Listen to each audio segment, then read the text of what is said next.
ठीक है। तो आज हम लोग सीखेंगे जीएसटी R1 का आगे का सेक्शन पढ़ेंगे और आज हम लोग को क्लोज करना है पूरा। ठीक है, तो लास्ट टाइम कहाँ तक पढ़े थे हम लोग? 9 सर आप बस इतना बता दें कि डेबिट नोट। हाँ, डेबिट नोट क्रेडिट नोट। चलिए एक कोई लॉगिन करके फटाफट हम लोग शुरू कर लेते हैं इसका।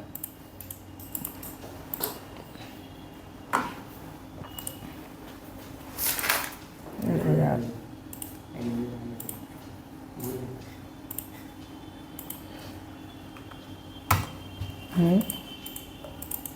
क्या हो रहा है? कनेक्ट तो है ये।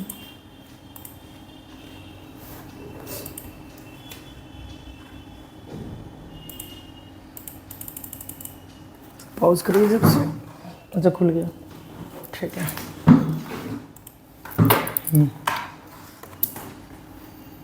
तो एक लॉगिन कर लें हम लोग पहले यहाँ पास।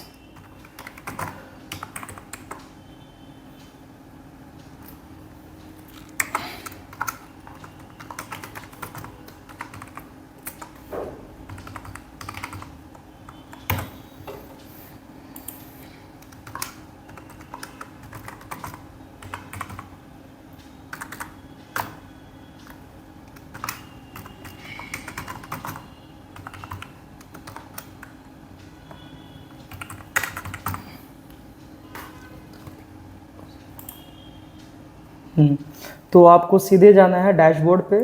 डैशबोर्ड पे जाने के बाद फाइल रिटर्न पे आ जाना है। यहीं से हम लोग फाइलिंग भी करेंगे, लेकिन हम लोग जो फाइलिंग हो चुकी उसी को हम लोग समझ रहे हैं सेक्शन वाइज। ठीक है, तो हमने सितंबर का खोल लिया, जीएसटी R1 RS को व्यू कर लिया। ठीक, व्यू करने के बाद अभी हम लोग ने सेक्शन 9A तक चीज़ें समझ लिया था। 9A आपका अमेंडमेंट का सेक्शन था। हाँ, मतलब संशोधन करने के लिए। ठीक है, अब आ जाएंगे हम लोग सेक्शन 9B। ठीक, 9B कह रहा है कि आपका जो क्रेडिट नोट और डेबिट नोट की सप्लाई डिटेल शो करनी है। तो पहले क्रेडिट नोट डेबिट नोट क्या होता है इसको मैंने बताया था कि नहीं बताया था? नहीं बताया। तो अभी मैं शॉर्टकट में लिखवा देता हूँ, कोई दिन पढ़ा दूंगा आप लोगों को। अकाउंटिंग का पार्ट है ये। तो पहले एक नोट पॉइंट पे आप लोग लिखिए। नोट पॉइंट में लिखिए आप लोग, हेडिंग बनाइएगा डेबिट नोट पहले। ठीक है, डेबिट नोट।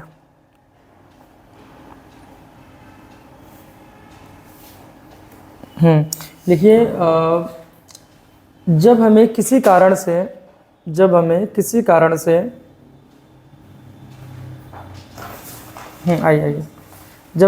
कारण से परचेज रिटर्न करना होता है। गुलशन तुम पीछे बैठ जाओ, आगे के चले कर दो। हाँ, परचेज रिटर्न करना होता है। फटाफट बैठ के तुरंत उठाइए।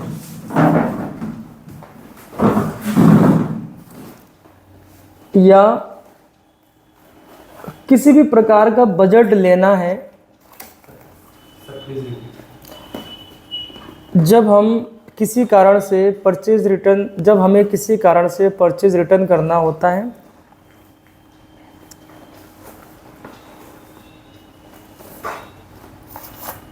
या किसी भी प्रकार का क्लेम लेना होता है, देख के लिख लीजिएगा। या किसी भी प्रकार का क्लेम लेना होता है,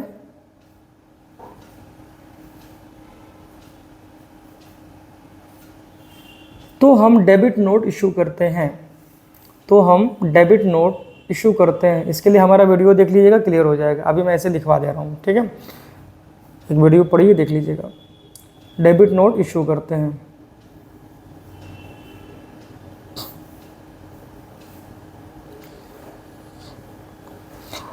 और फिर आप लिखिए क्रेडिट नोट के बारे में लिखिए।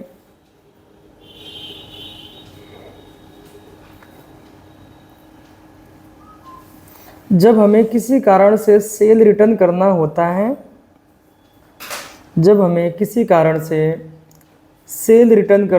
है,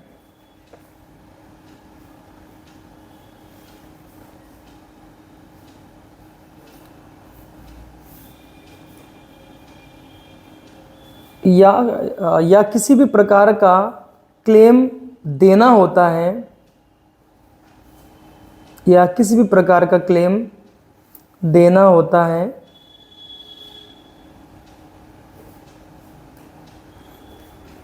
तो हम क्रेडिट नोट इशू करते हैं, तो हम क्रेडिट नोट इशू करते हैं।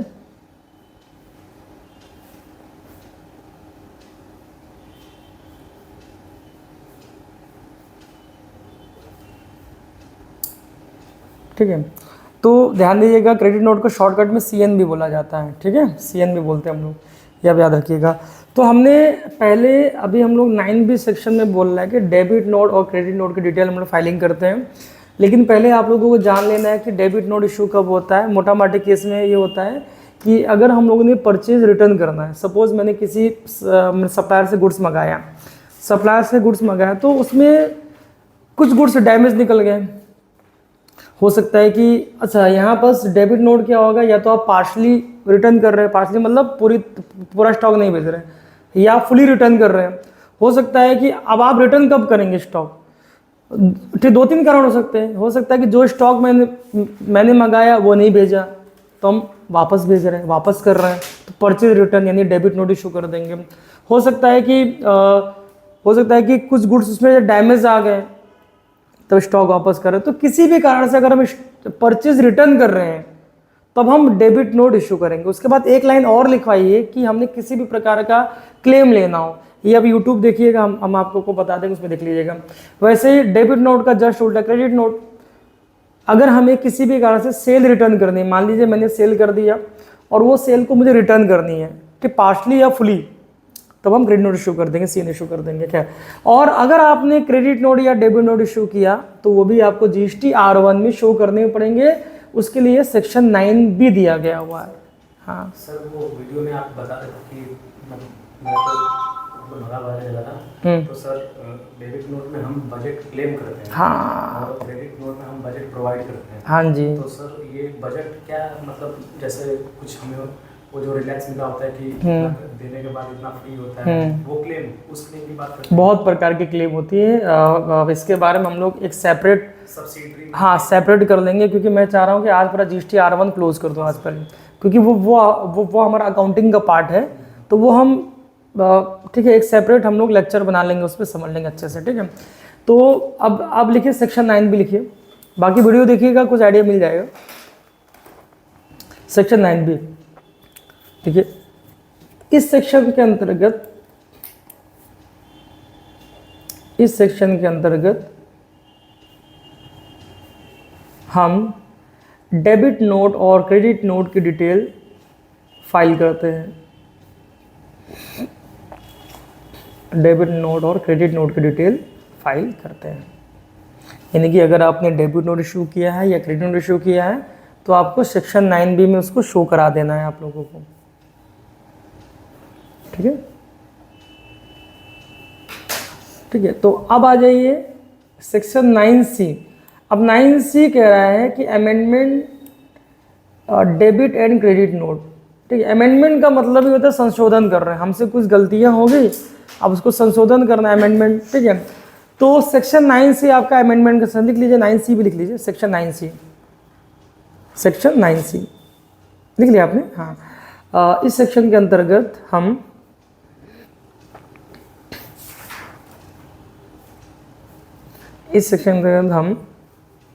सेक्शन 9B में फाइल किए गए डेटा का, सेक्शन 9B में फाइल किए गए डेटा का संशोधन करते हैं। इंग्लिश में आप अमेंडमेंट लिख सकते हैं, संशोधन करते हैं, यानी कि कुछ गलती होगी, आपने सेक्शन 9B में डेटा तो दिखाया लेकिन उसमें क्या हुआ कि आपने गलत फाइल कर दिया, अब उसको सही करना है तो आप सेक्शन 9C से उसको आप अमेंडमेंट करने वाले हैं। ठीक है,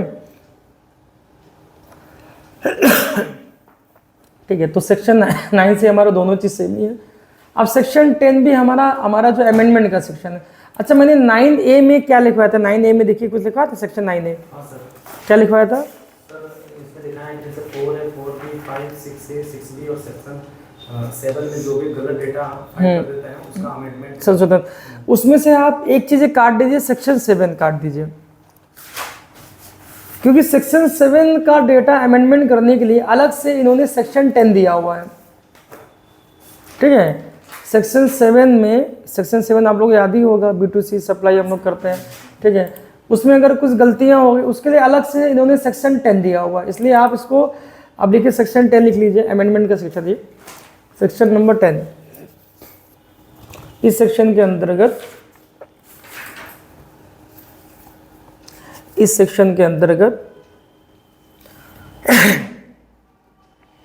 सेक्शन 7 में फाइल किए गए डेटा का संशोधन किया जाता है। सेक्शन 7 में फाइल किए गए डेटा का संशोधन किया जाता है।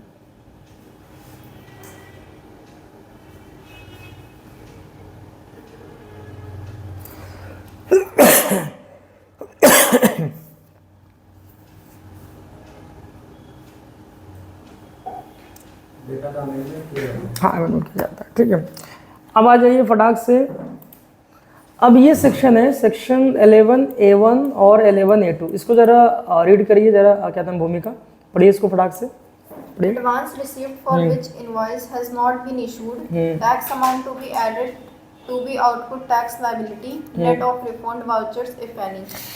अब ये सेक्शन 11A1 और A2 क्या फाइलिंग करने के लिए हमसे कह रहा है, इसको समझ लेते हैं। कह रहा है कि advance received for which invoice has not been issued, यानी कि अगर आपने एडवांस पैसा ले लिया, ठीक है, सपोज कोई बायर मेरे पास आया, बोला कि भैया ये हमारा ऑर्डर लिख लीजिए, ये स्टॉक हमें चाहिए। हमने कहा देखिए, हमने कहा आपको 5 लाख देना पड़ेगा एडवांस, 5 लाख आप दीजिए, कंपनी से माल आएगा तब पहुँचेगा 1 हफ्ते बाद। तो पैसा पहले ले लिया, तो मामला यह एडवांस का हो गया, एडवांस रिसीव कर लिया आपने, है, एडवांस मांग लेते ना पहले। तो अगर आपने कोई भी एडवांसेस लिए हुए हैं तो उसको भी आपको सेक्शन 11A1 A2 में दिखाना होगा। एग्जाम्पल हम लोग समझ लेते हैं, एक तो क्लियर हो जाएगा। सपोज कोई एक यहाँ एक फर्म है, कोई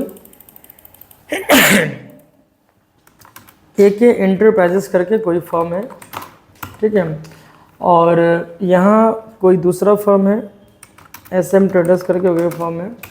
अब SM ट्रेडर्स को AK एंटरप्राइजेस से कुछ गुड्स परचेज करनी थी, इनके पास जाते हैं, ऑर्डर पूरा नोट करवा देते हैं, कहते हैं सर ये स्टॉक हमें चाहिए, कब तक में मिल जाएगा।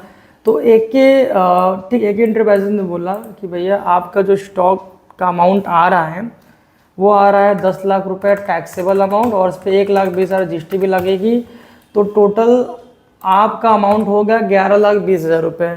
और ये स्टॉक आपको अभी नहीं मिल पाएगा, पहले आपको 11,20,000 पेमेंट करना पड़ेगा, फिर आप वेट करिए। सपोज ये बिजनेस था अप्रैल का, ठीक है, और 11,20,000 इन्होंने AK एंटरप्राइजेस ने ले लिए, और 11,20,000 लेने के बाद अब क्या हुआ कि अप्रैल मंथ क्लोज हो गया बट स्टॉक नहीं दे पाए, इनवॉइस इशू नहीं हो पाए, ये लिखा ना यहाँ पर, हाँ, advance receipt for which invoice has not been issued, यानी कि आपने टैक्स इशू नहीं किया, tax amount to be added to the output tax liability, यानी कि ये जो टैक्स अमाउंट है इसको भी आपने ऐड करके आपने पैसा ले लिया। आपने कहा 10 लाख का बन रहा है टैक्सेबल, 1,20,000 लगेगा टैक्स, इसको जोड़ के बोला 11,20,000 आप पहले पेमेंट करो, ठीक है, 11,20,000 पेमेंट कर लिया, और 11,20,000 आपने पैसा ले लिया, एडवांस ले लिया, लेकिन स्टॉक उनको यानी टैक्स इशू नहीं किया। तो अब ये केस बन गया एडवांस रिसिप्ट का, ठीक है। और AK एंटरप्राइजेस ये भी GST R1 फाइल करेंगे, तो ये वाला जो 11,20,000 रुपये इन्होंने ले लिया है पैसा, इसको ये इस सेक्शन में 11A1 A2 में दिखाएंगे कि मैंने 10 लाख रुपए का टैक्सेबल अमाउंट, उसमें से 1,20,000 का IGST, टोटल 11,20,000 रुपये ले लिया, ये भी शो करना है, ठीक है। अब एक और एग्जांपल आ जाते हैं इसमें। सपोज SM ट्रेडर्स आपके पास आए थे 20 अप्रैल के दिन, ठीक है, अप्रैल के दिन आए थे, 20 APR के दिन आए थे, लेकिन आपने एडवांस तो ले लिया 20 अप्रैल को, लेकिन आपने स्टॉक डिलीवर आपने 30 अप्रैल तक कर दिया स्टॉक डिलीवर। तो अब ये एडवांस रिसिप्ट का केस नहीं बनेगा, क्योंकि अप्रैल की फाइलिंग जब हमें करना था उस समय तो हम पेमेंट जो लिए थे उसके अगेंस्ट में स्टॉक दे दिए। अगर सपोज ये गुड्स आप 1 मई को डिलीवर कर रहे हैं तो पहले तो अप्रैल की फाइलिंग होगी, और अप्रैल की फाइलिंग में आपने सिर्फ पैसा लिया हुआ है, ठीक है, तो फिर ये अगर ऐसा होगा तो ये तब एडवांस रिसिप्ट का केस कहलाएगा। यानी एडवांस रिसिप्ट होगा उसमें आप शो करेंगे। लिखिए, अब देखिए सेक्शन 11A1 A2 लिख लीजिए फटाक से। 11A1 11A2 दोनों एक साथ है।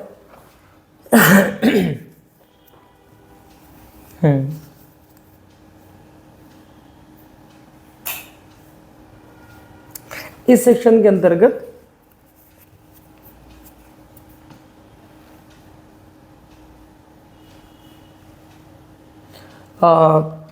एडवांस रिसीव्ड की डिटेल फाइल करते हैं। एडवांस रिसीव्ड की डिटेल फाइल करते हैं, कुछ भी बोलिए, रिसीव्ड फाइल करते हैं जिसका हमने इनवॉइस इशू नहीं किया है, जिसका हमने इनवॉइस इशू नहीं किया है। यानी कि पैसा तो आपने ले लिया लेकिन इनवॉइस इशू आपने नहीं किया। इस तरीके की कुछ केसेस होंगे तो तब आप सेक्शन 11A1 A2 में शो करेंगे, ठीक है, समझ में आ गया ना। हाँ, अब ये पढ़िए सेक्शन 11B1 B2 इसको जरा आप पढ़िए, भूमिका पढ़िए जरा एक बार। Advance amount received in earlier tax period and adjusted against the supplies being shown in this tax period in table notes 4, 5, 6 and 7. Net of refund vouchers if any. अब इसको समझते हैं क्या कह रहा है। कह रहा है कि advance amount received in earlier tax period, कह रहा है कि पिछले टैक्स पीरियड में आपने जो भी एडवांस ले लिए हैं, ठीक है, and adjusted against the supply being shown in tax period table number 4, 5, 6। अब ये क्या कह रहा है, अभी हमने ये वाला केस जो लिया था, ठीक है, अब इसी को समझते हैं। AK एंटरप्राइजेस ने 11,20,000 रुपये ले लिया, लेकिन स्टॉक दिया उन्होंने 1 मई को। पहले अप्रैल की फाइलिंग करेंगे, पहले अप्रैल की फाइलिंग होगी, मई की नहीं। अप्रैल की फाइलिंग हुई, इन्होंने 11,20,000 की डिटेल सेक्शन 11A1 A2 में दिखा दिया, ठीक। अब उस 11,20,000 का आपने क्या किया ये भी तो बताना पड़ेगा। अगर हम सरकार को बोल रहे हैं मैं 11,20,000 लिया हूँ एक लोगों से, बता तो दिया, गवर्नमेंट को ये भी बताना उस 11,20,000 का आपने क्या किया। क्या आपने स्टॉक दे दिया, क्या आपने वापस कर दिया, तो वही बात बतानी 11B1 B2 में। यानी कि 11B1 B2 कह रहा है जो भी एडवांसेस आपने लिए अर्लियर टैक्स पीरियड में, उस एडवांसेस का आपने क्या किया। अगर आपने स्टॉक दे दिया तो वो दिखाइए 11B1 B2 में, स्टॉक नहीं दिया पैसा वापस कर दिया तो वो भी दिखाइए। यानी कि अगर किसी ने 11A1 A2 में डेटा शो किया है तभी उसको 11B1 B2 फाइल करना पड़ेगा। अगर किसी ने बोला कि मैंने एडवांस लिया है इस व्यक्ति से, उसी को तो बताना पड़ेगा क्या किया, वापस किया कि स्टॉक दिया। तो यानी कि 11B1, अब ये यहाँ पर बोल रहा है, कह रहा है कि टैक्स पीरियड टेबल नंबर 4, 5, 6, यानी कि अब जो भी, अब यहाँ ध्यान दीजिएगा, 11,20,000 आपने ले लिया अप्रैल में, तो आपने डिक्लेयर कर दिया किसमें, 11A1 A2 में आपने शो कर दिया कि भैया मैं 11,20,000 लिया हूँ, गवर्नमेंट को आपने बता दिया। अब मई में तो आपने स्टॉक डिलीवर कर दिया, इनवॉइस इशू कर दिया। अब मई की फाइलिंग जब होगी, अब आप बताएंगे 11B1 B2 में कि हमने 11,20,000 रुपये का इनवॉइस इशू कर दिया है, यहाँ भर देंगे 10 लाख टैक्स वाले इतना भर देंगे। इसका मतलब ये हुआ कि जो पहले आपने एडवांस डिक्लेयर किया था उसका आपने एडजस्ट कर दिया। हो सकता है कि आपने 11,20,000 का स्टॉक डिलीवर नहीं किया, आपने मात्र 5 लाख का किया हो, तो आप यहाँ दिखाएंगे सेक्शन 11B1 B2 में 5 लाख का अमाउंट भरेंगे कि 5 लाख का, बाकी का 5 लाख अगले महीने के अगले महीने देखेंगे। हो सकता है कि 5 लाख आपने स्टॉक सप्लाई किया, 5 लाख वापस किया, तो वो भी आपको शो करना पड़ेगा कि 5 लाख मैंने स्टॉक के अगेंस्ट में एडजस्ट कर दिया, या बाकी का जो 6.5 लाख तो उसको मैंने एडजस्ट कर दिया पैसा देके। तो यानी कि 11B1 B2 आपका कुछ अलग से है नहीं है। 11A1 A2 में अगर आपने डिक्लेयर किया है कि मैंने पैसा लिया है तो 11B1 B2 कह रहा है कि उस पैसे का आपने क्या किया, दो चीज़ करेंगे, या तो पैसा वापस कर देंगे या हम स्टॉक दे देंगे। अगर आपने पैसा वापस भी नहीं किया, स्टॉक भी नहीं दिया, तो हो सकता है कि उस महीने नहीं अगले महीने आप दे दिए। और अगर आपने पैसा मार लिया तो अब ये 11,20,000 रुपये पूरा इनकम के तरीके आपको मान लिया जाएगा। और इनकम अगर मान लिया गया तो इनकम टैक्स लगेगा 30%। जैसे अगर हमने 10 लाख का स्टॉक सेल किया तो 10 लाख मेरी इनकम थोड़ी ना, हो सकता है कि मेरी इनकम 20,000 होगी या 50,000 होगी, जो भी परसेंटेज ऑफ मार्जिन हम लोग लेके बिजनेस कर रहे हैं। अगर आपने 11A1A2 में कोई डेटा दिखा दिया और 11B1B2 में फिर फाइल करके नहीं बताया कि क्या एडजस्टमेंट हुआ, तो वो पूरा पैसा इनकम के तरीके कंसिडर किया जाएगा आपका पूरा। ठीक है। अब मजे की बात क्या है कि ये सेक्शन कोई फाइलिंग नहीं करता। 99% टैक्स कंसल्टेंट ये वाले सेक्शन फाइल करते ही नहीं, हम लोग भी नहीं करते, मैं भी नहीं करता। क्यों? हम लोग क्यों झाम ताम पाले कि भैया एडवांस लिया है, उसके बाद फिर एडजस्टमेंट कराए, गलती से कुछ स्किप हो गया तो इनकम में काउंट हो जाएगा। तो ये वाला सेक्शन कोई फाइल नहीं करता। आप लोग भी मत करिएगा, वो जरूरी नहीं। हाँ, अगर गवर्नमेंट नोटिफाई करती है कि भैया हम जांच करेंगे, स्क्रूटनी करेंगे कि एडवांसेस आपने लिया था कि नहीं लिया था, तो इतना आसान नहीं स्क्रूटनी करना। आपका बैंक अकाउंट में पैसे आ रहे, हो सकता है लोन का पैसा हो, एडवांस नहीं हो, लोन का पैसा हो, तो इसलिए ये वाला सेक्शन कोई भी टैक्स कंसल्टेंट ये सेक्शन फाइल करता ही नहीं है, कोई नहीं करता। ठीक है। तो लेकिन आप लिख लीजिए, लिखिए हाँ 11B1B2 समझ में आ गया होगा आप लोगों को। हाँ लिखिए 11B1B2।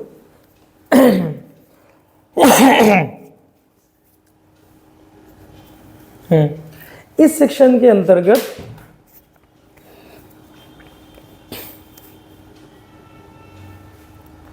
A1 और 11A2 में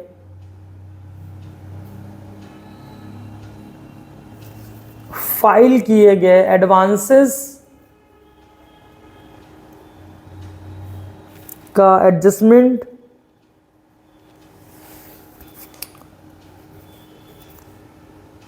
शो किया जाता है।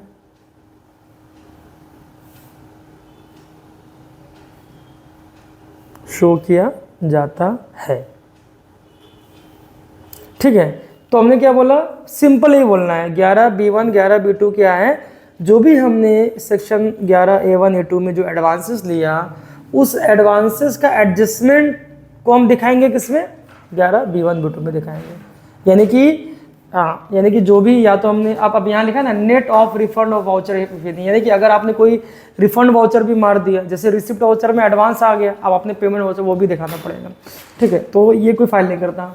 अब 11A क्या है, ये 11A सेक्शन 11A1A2 का अमेंडमेंट है। अमेंडमेंट का मतलब अब 11A1A2 में आपने डेटा तो दिखा दिया, लेकिन अब आपको समझ आया कि आपने गलती कर दिया।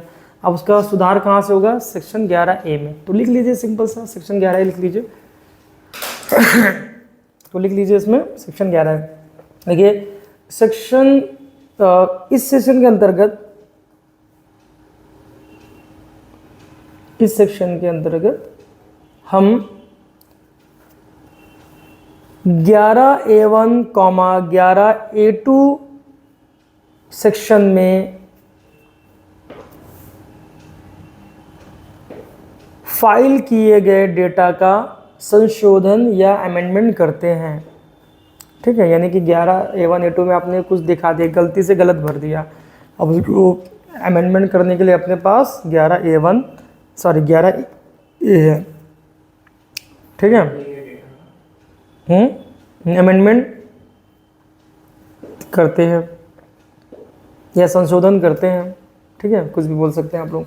अब ऐसे ही आपका 11B वाला भी वही है। जैसे 11A, ठीक, अमेंडमेंट किसका था, 11A1A2 का। अब 11B जो अमेंडमेंट का सेक्शन है, ये आपका 11B1B2 का। ऐसे लिख लीजिए, 11B लिख लीजिए। हाँ सेक्शन, हाँ 11B लिखिए और उसके आगे लिखिए इस सेक्शन के अंतर्गत 11B1, 11B2 में 11B1, 11B2 सेक्शन में फाइल किए गए डेटा का संशोधन किया जाता है। सिंपल हो गया।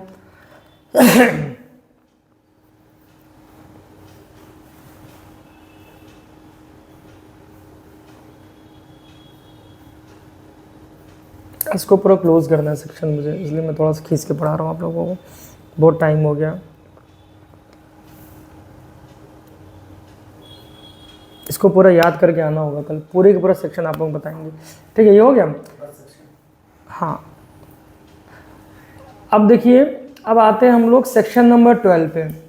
अब सेक्शन नंबर 12 कह रहा है, अभी मत लिखिएगा, हाँ नोट कर लिया। सेक्शन नंबर 12 कह रहा है HSN wise summary of outward supply, यानी कि अब आप लोगों को याद, यहाँ से आप लोग कनेक्ट होंगे, जब हम लोग आपको अकाउंटिंग सिखा रहे थे, आप लोग आइटम क्रिएट करते थे, एचएसएन कोड डाल देते थे। अब आप लोगों को ये क्लियर हो रहा है कि क्यों हम लोग आइटम में एचएसएन कोड डाल रहे थे, क्योंकि जीएसटी R1 में एचएसएन कोड वाइज समरी भी दिखानी है हम लोगों को। हाँ, यानी कि कहने का मतलब क्या होगा, किस कैटेगरी का प्रोडक्ट की सप्लाई कर रहे हैं। अब जीएसटी से पहले जो वैट का सिस्टम चलता था, उस समय हमें एचएसएन कोड की समरी उमरी कुछ ऐसा कॉन्सेप्ट नहीं था। अब बस आपने कितने का सेल किया, कितने खरीदे, वो दिखाना पड़ता था। और एचएसएन कोड तब हमें डालना पड़ता था जब हम एक्सपोर्ट कर रहे हैं, क्योंकि ये जो एचएसएन कोड बनाया गया है ग्लोबली, पूरे वर्ल्ड में एचएसएन कोड सेम है। जैसे कोई प्रोडक्ट है सोप का 3401 एचएसएन कोड है, ये आप यूरोप में भी जाएंगे वही कोड है, फलाना कहीं भी जाएंगे सब जगह कोड यही है। ठीक है, तो ये एक यूनिवर्सल कोड होता है आपका। अब एचएसएन कोड का फुल फॉर्म क्या होता है पता है किसी को? पहले इसको नोट करिए, नोट पॉइंट बनाइए फटाक से, लिखिए एचएसएन, एचएसएन, ये नोट पॉइंट है, पहले लिखिए एचएसएन का full form harmonised system of nomenclature. मैं गूगल खोल के दिखा देता हूँ। HSN फुल फॉर्म क्या है इसका? हार्मोनाइज्ड सिस्टम ऑफ नॉमेनक्लेचर, इसका फुल फॉर्म है। एक प्रकार के नाम पद्धति, नेमिंग सिस्टम, ठीक है, हार्मोनाइज्ड सिस्टम ऑफ नॉमेनक्लेचर, इसका फुल फॉर्म। ठीक है, एचएसएन कोड का full form harmonised system of nomenclature है। यह कोड गुड्स की कैटेगरी को दर्शाता है या गुड्स की कैटेगरी को रिप्रेजेंट करता है, कुछ भी आप लिख सकते हैं। यह कोड गुड्स के कैटेगरी को दर्शाता है, लिखे ना, हार्मोनाइज्ड सिस्टम ऑफ नॉमेनक्लेचर।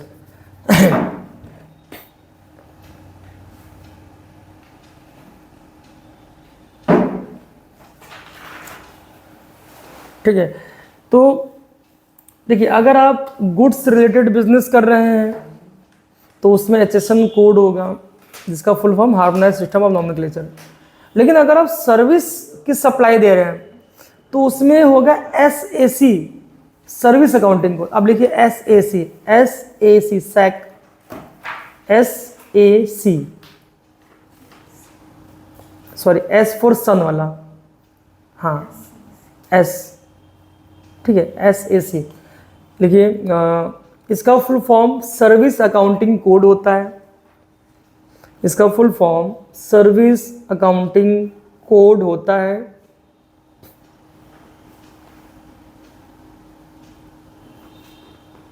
यह सर्विसेज की कैटेगरी को दर्शाता है या रिप्रेजेंट करता है, कुछ भी, यह सर्विसेज की कैटेगरी को दर्शाता है।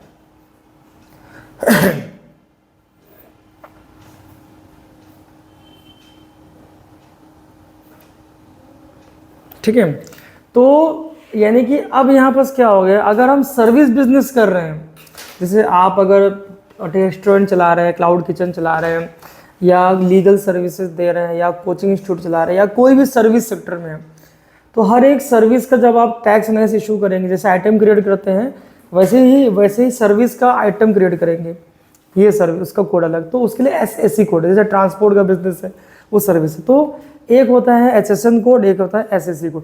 यानी कि अब गवर्नमेंट अब ये भी जानना चाह रही है कि आप हाथी बेच रहे हैं कि गधा बेच रहे हैं कि घोड़ा क्या बेच रहे हैं। ठीक है, इससे पहले पता नहीं चलता था, अब गवर्नमेंट को ये भी डेटा भेजना है। यानी कि अब हम लोग अभी तक GST R1 का मतलब मैंने बताया था, इसमें आउटवर्ड सप्लाई डिटेल फाइल कर, इतना ही बताया था।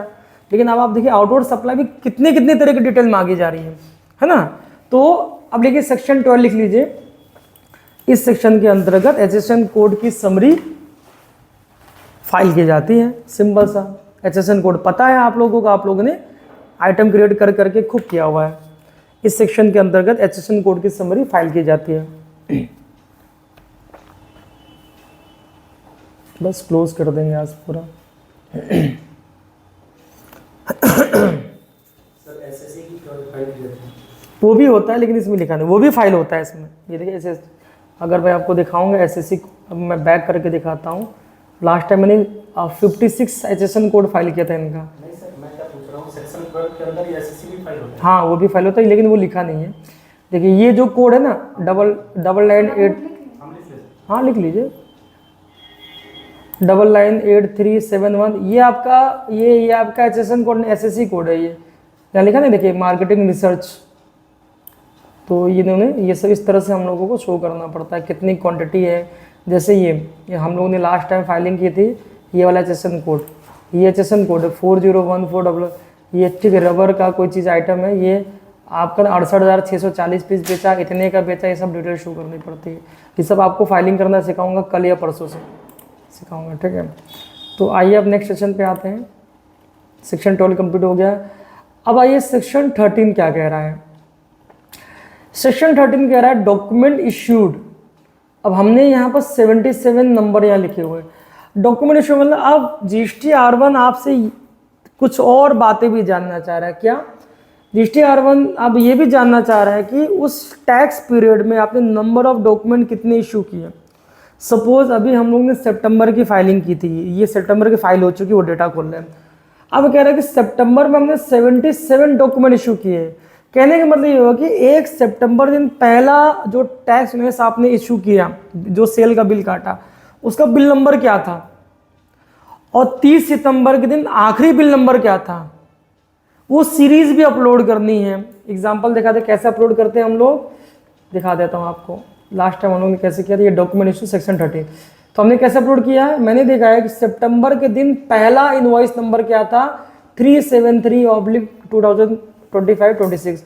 आखिरी बिल नंबर क्या था, 449 ये। तो टोटल 77 इनवॉइस इशू किए। और कैंसिल कुछ हुआ क्या, नहीं। नेट कितना इशू हुआ, 77।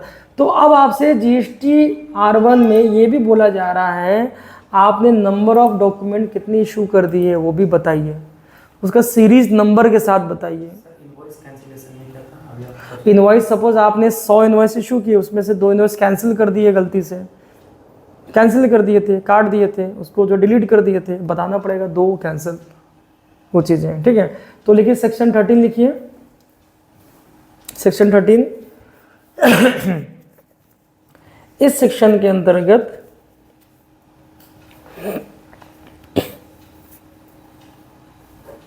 हम आउटवर्ड सप्लाई की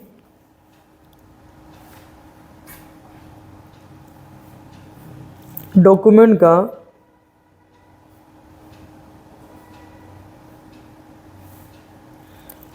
सीरीज और क्वांटिटी शो करते हैं। एग्जाम्पल आपको दिखा दिए जैसे शो किया गया था, ठीक है। तो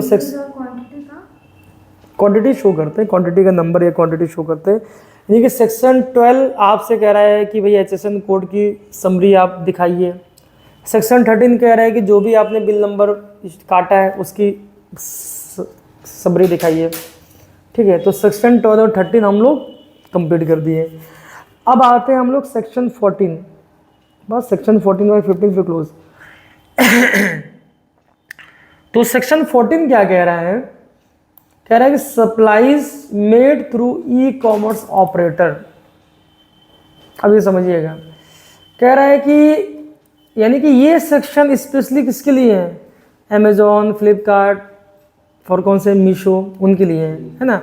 यानी कि जो भी ऑनलाइन जो क्या नाम है, आप ई-कॉमर्स ऑपरेटर हैं। ई-कॉमर्स ऑपरेटर कौन है हमारे क्या, अमेजोन है, फ्लिपकार्ट, ऐसे ई-कॉमर्स ऑपरेटर।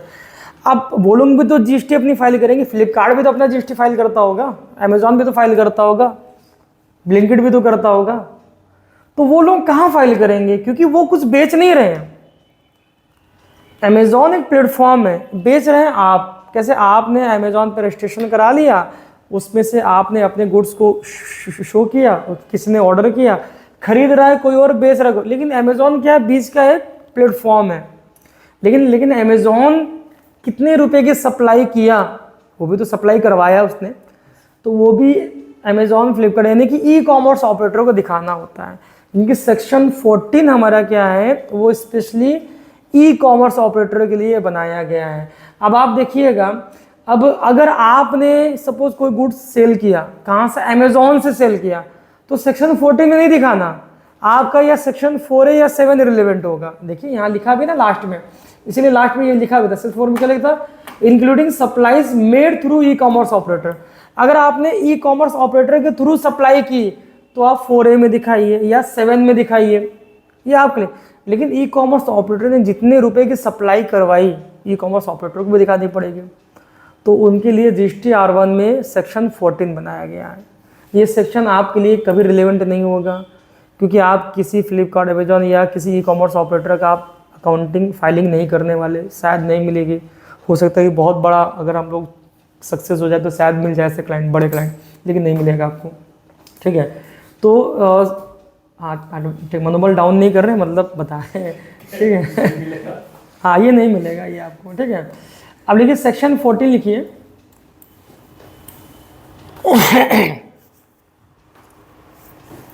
बस खत्म कर दिया आज।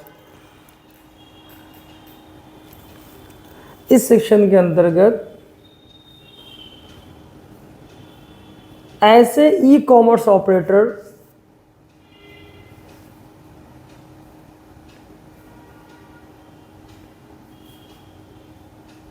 अपनी सप्लाईज की डिटेल फाइल करते हैं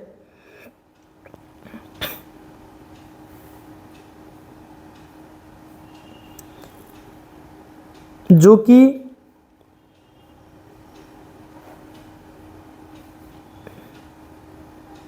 गुड्स में डील करते हैं। अब इसको समझाता हूँ क्या लिखवा रहा हूँ, जो कि गुड्स में डील करते हैं।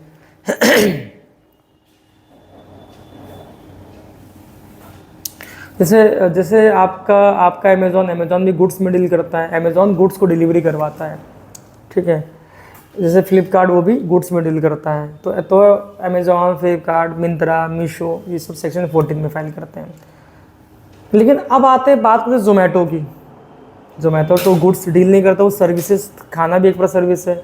Example urban company goods deal नहीं करता, वो आपने सुना अर्बन कंपनी, सुना कि नहीं सुना, अर्बन कंपनी जो क्लीनिंग करवाती है, कॉमर्शियल क्लीनिंग कर, ठीक है। आपका फ्लोर करना, अर्बन कंपनी को कॉल करिए, आगे पोछा लगा देगा आपके घर पे, ठीक है, वो चीज़ें।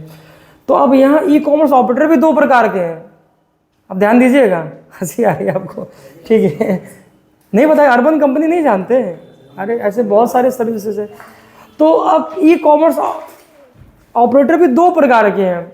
एक वो है कि जो वस्तुओं को ले जाकर डिलीवर करवा रहे हैं, एक वो है कि जो सर्विसेज को ले जाके वो डिलीवर करवा रहे हैं।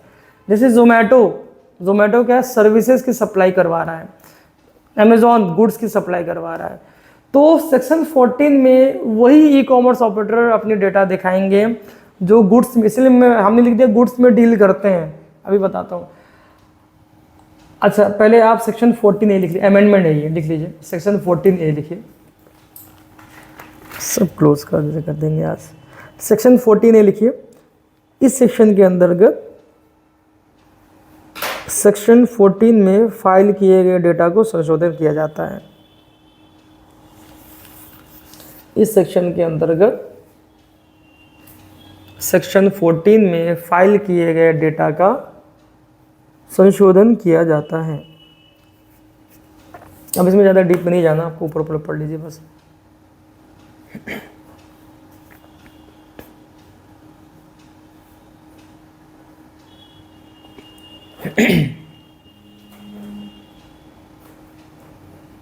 मेरा ही कॉल है क्या? अब हम लोग आ जाते हैं सेक्शन 15। अब सेक्शन 15 में सिर्फ छोटा सा लिखा हुआ है सप्लाईज अंडर सेक्शन 9F 95। अब जब जीएसटी का लॉ आया था, CGST एक्ट आया था, central goods and service tax का एक्ट बना था, कानून पास हुआ था, तो उसमें कुछ अमेंडमेंट बाद में किए गए। उसमें कुछ ऐसे जब क्योंकि ई कॉमर्स ऑपरेट ठीक है, ई कॉमर्स तो ठीक एवोल्यूशन हो ही रहा है, तो उसमें फिर क्या हुआ कि अंडर सेक्शन 9(5) ये है क्या, ये उस यानी कि जीएसटी के कानून में एक 9 और 5 ऐड किया गया, अंडर सेक्शन 9(5) ऐड किया गया। उसमें कुछ ऐसी चीज़ों को नोटिफाई किया गया है, उसमें ऐसे मतलब ई कॉमर्स ऑपरेटरों को बताया गया है जो सर्विसेज सप्लाई करते हैं, ठीक है। तो 9(5) अंडर सेक्शन 9(5) में यानी कि क्या है कि जीएसटी एक्ट में एक सेक्शन डाला गया, ठीक, जीएसटी R1 का सेक्शन नहीं बोल रहा हूँ, जीएसटी एक्ट, क्योंकि ये सब जो सेक्शन पढ़ रहे हैं वो जीएसटी एक्ट का ही है। जीएसटी एक्ट में कानून में बताया गया एक R1 नाम का फॉर्म होगा, उस फॉर्म में आप इस सेक्शन के अंतर्गत फाइल करेंगे, उसे हम लॉ का ही पार्ट पढ़ रहे हैं। अब जीएसटी एक्ट में भी एक डाला गया सेक्शन, ठीक है, जो 9(5) ये कह रहा है कि ऐसे ई कॉमर्स ऑपरेटर जो सर्विसेज की सप्लाई करवा रहे हैं, जैसे जोमेटो, अर्बन कंपनी और भी होंगे, और ऐसे ई कॉमर्स ऑपरेटर को अंडर सेक्शन 9(5) में रखा गया। और ऐसे ई कॉमर्स ऑपरेटर अगर सप्लाई कर रहे हैं तो वो सेक्शन नंबर 15 में दिखाएंगे, यानी कि जोमेटो और स्विगी वाला कहाँ फाइल करेगा, 15 में, अमेजोन वाला कहाँ फाइल करेगा, 14 में। क्लियर है, क्योंकि जो सर्विसेज की सप्लाई करवा रहे हैं वो सेक्शन 15 में जाएंगे, और जो गुड्स की सप्लाई करवा रहे हैं वो 14 में जाएंगे। तो लिखिए सेक्शन 15 लिखिए फटाक से। इस सेक्शन के अंतर्गत ऐसे ई कॉमर्स ऑपरेटर, इस सेक्शन के अंतर्गत ऐसे ई कॉमर्स ऑपरेटर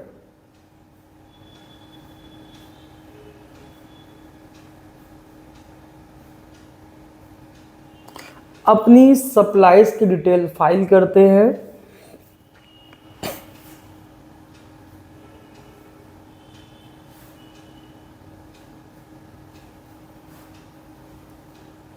जो कि सर्विसेज में डील करते हैं। इससे पहले मैंने बोला जो कि गुड्स में डील करते हैं, अब ये वाला बोल रहा हूँ सर्विसेज में डील करते हैं।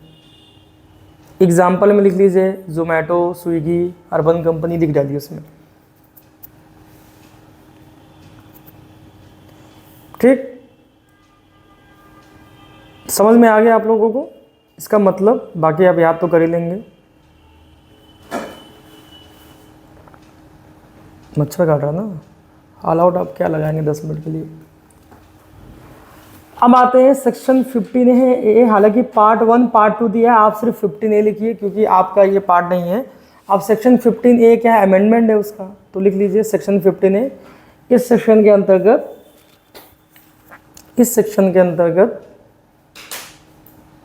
सेक्शन 15 में फाइल किए गए डेटा का संशोधन करते हैं। इस सेक्शन के अंतर्गत सेक्शन 15 में फाइल किए गए डेटा का संशोधन करते हैं।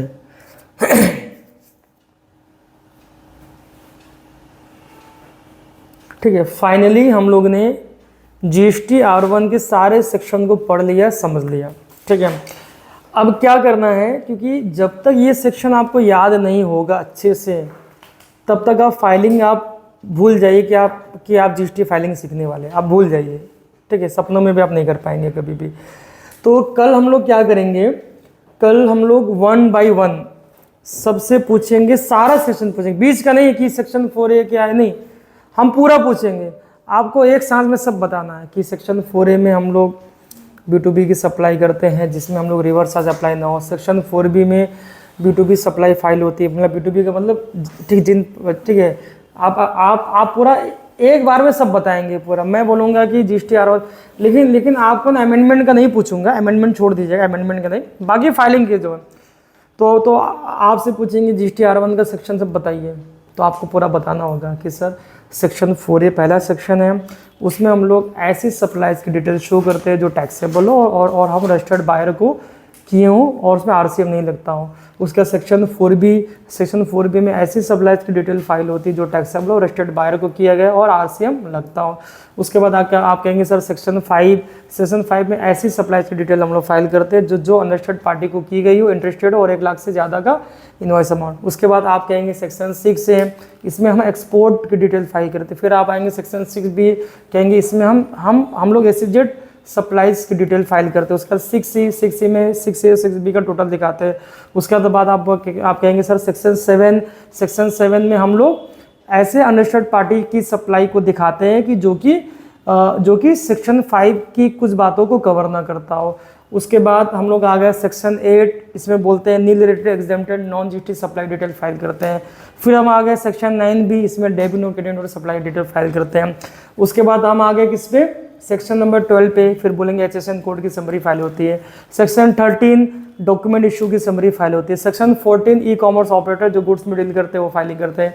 और सेक्शन 15 ई-कॉमर्स ऑपरेटर जो सर्विस में डील करते हैं वो फाइलिंग करते हैं। सेक्शन 7 जो है सेक्शन 5 में जो चीज़ें कवर नहीं हुई वो हाँ, सेक्शन 7 में ये है कि ऐसी सप्लाई जो टैक्सेबल हो और अनरजिस्टर्ड पार्टी को की गई हो और सेक्शन 5 की बातें कवर ना करती हो। तब ऐसे ही बताना पूरा, देखिए सब सिंपल है ना।